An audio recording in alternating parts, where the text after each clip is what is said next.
Anong mensahe ang kailangan marinig ng mga Cancer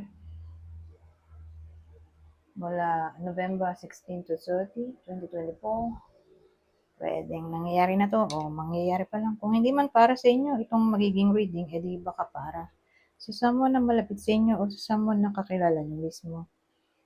Baka may lumabas na gender mamaya. Gawin nyo na lang energy, masculine at feminine energy. Pwede rin naman na huwag nyo pansinin yung gender. Hindi ko masasabi kung anong magiging reading, kung positive ba o negative.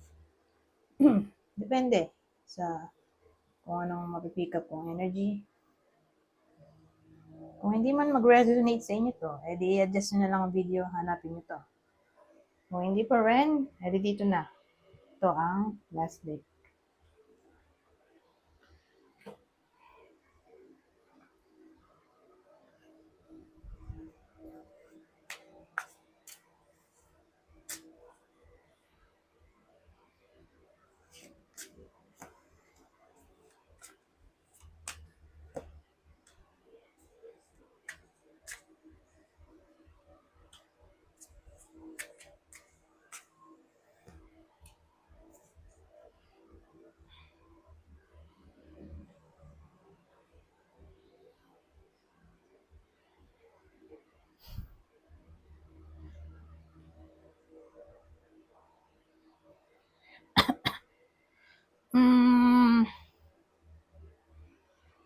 Ano to?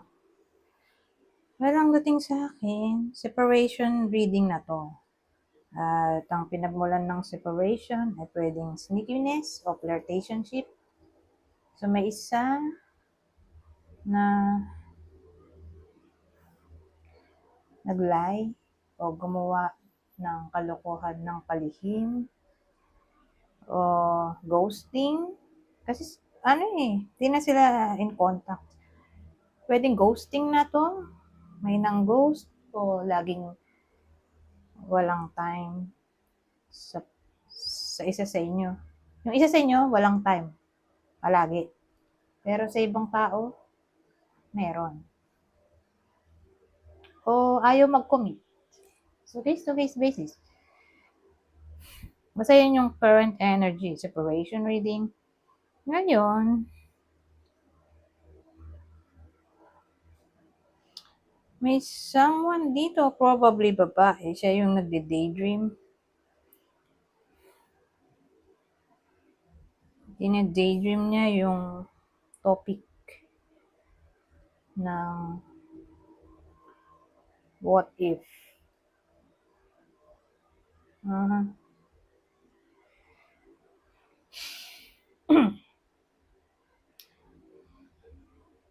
Ang dating kasi sa akin, ang attention niya ngayon ay sa something na para bang nagre-require ng kanyang knowledge. Nandun yung kanyang attention. Yung babae. Parang may naaral siya kasi may bata dito na mukhang galing school o pupuntang school.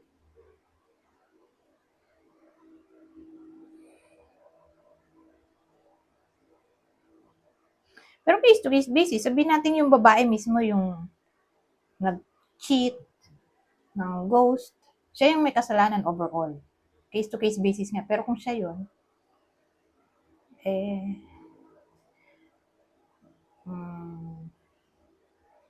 nagde-daydream siya about apologizing.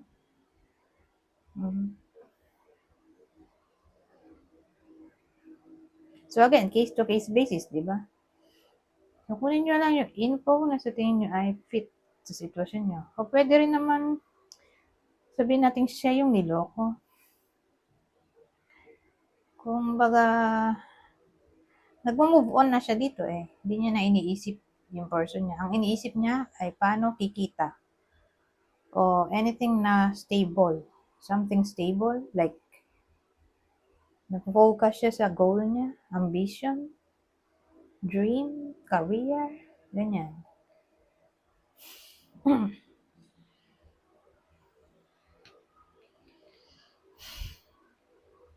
Mhm. Anyways, kung di nag-resonate sa inyo yan, o di punta tayo dito. Oh, ladro.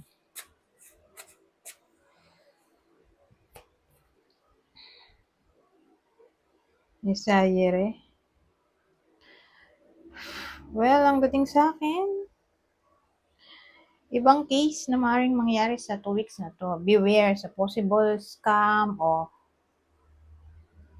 friend zone, gaslight, manipulation, persuasion, brainwashing. Nakaka-alarma to, actually. Yung combination. Ganun yung form ng communication, so beware. Anything not too good to be true, mag-isip-isip, okay, bago maniwala. Kasi may tendency na maloko yung iba sa inyo sa 2 weeks na to. O paasahin sa wala. Pwede rin. May ibang case din na may someone na ka-close yung iba sa inyo na maaaring hindi magparamdam for some reason. Bigla na lang naglaho. Magugulat kayo. Bakit biglang naging cold?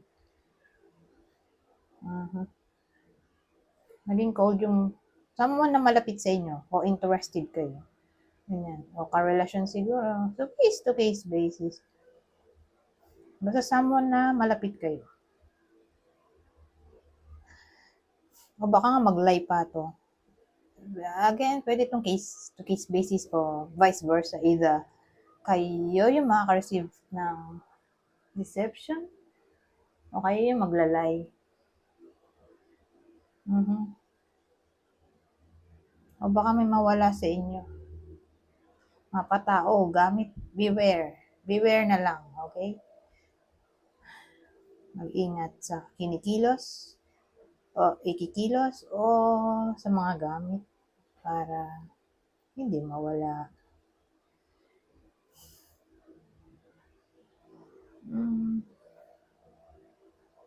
Social media, di ba? Pwede rin, no? Ingat sa account.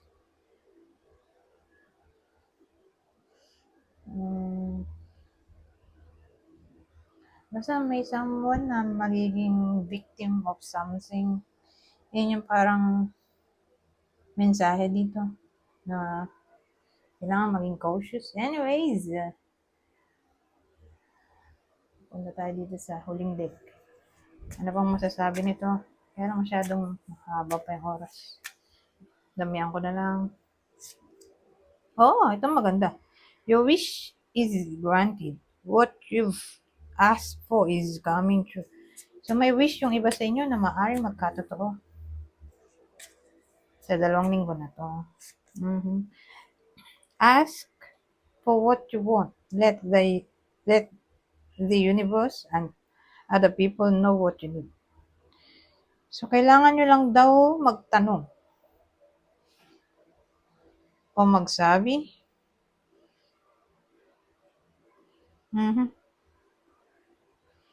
Sa universe at sa ibang tao kung anong kailangan ninyo. Kaya parang nagpe-pray siya dun sa halaman. Oh, goodbye to the old, hello to the new. You've finished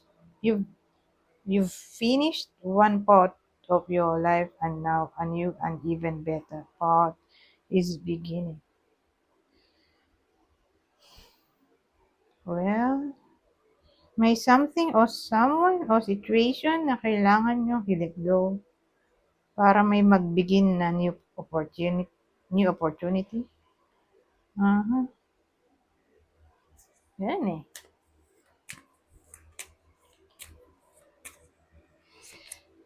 Get some exercise as as your body becomes stronger, you begin to feel stronger in all ways.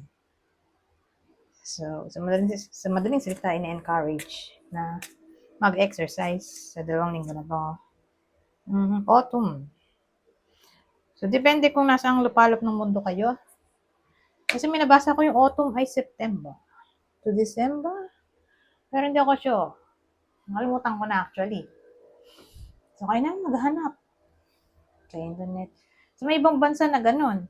May specific date. Pero hindi ko na maalala nga kasi paiba-iba. May iba naman na ang autumn nila. Kailan nga ba yun?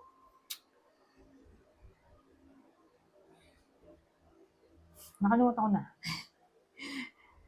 Bandang UK yun. Kakabasa ko lang. Nakalimutan ko na nga. Ang naalala ko lang ay winter. Doon sa UK. January to March. Baka ganito rin. Baka papasok din siya ng October, November, December. Yung iba naman September to December. Bare months na lang para masaya. Yun yung autumn. So again, may specific date. Kaya lang di ko nga alam. Ayun na maghanap sa internet. Kaya lang dito sa Pilipinas may ganyan ba? Wala naman, di ba? So para nga hindi magkalituhan. Mga bare months na lang to autumn. Taglagas. In the fall season, so ngayon yan, sabi natin ngayon na yan, November ngayon eh. In the fall season, o autumn, everything comes together and you reap wonderful harvests of abundance. So may abundance pa lang paparating. Yun ang mahalaga. Sa bagay, magaganda rin naman yung mga pinagsasabi dito, lalo na to. Diba? So may magandang maaaring mangyari ngayong bare months. Okay? Hanggang December na. Isama na natin buong December. Pero again, alam ko pagdating ng December, mahahati na yun sa winter sa ibang lugar.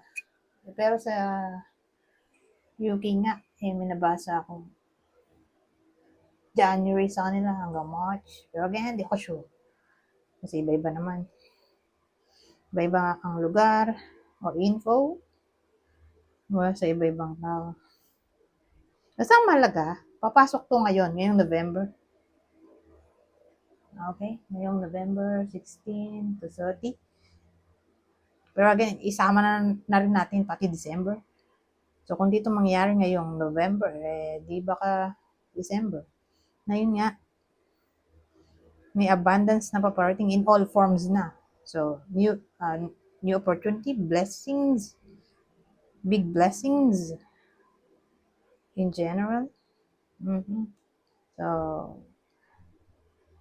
maganda, di ba? So, let's expect na may magandang mangyari sa lahat na lang, di ba? Lahat ng cancer. Anyways, hanggang dito na lang. Goodbye. For now.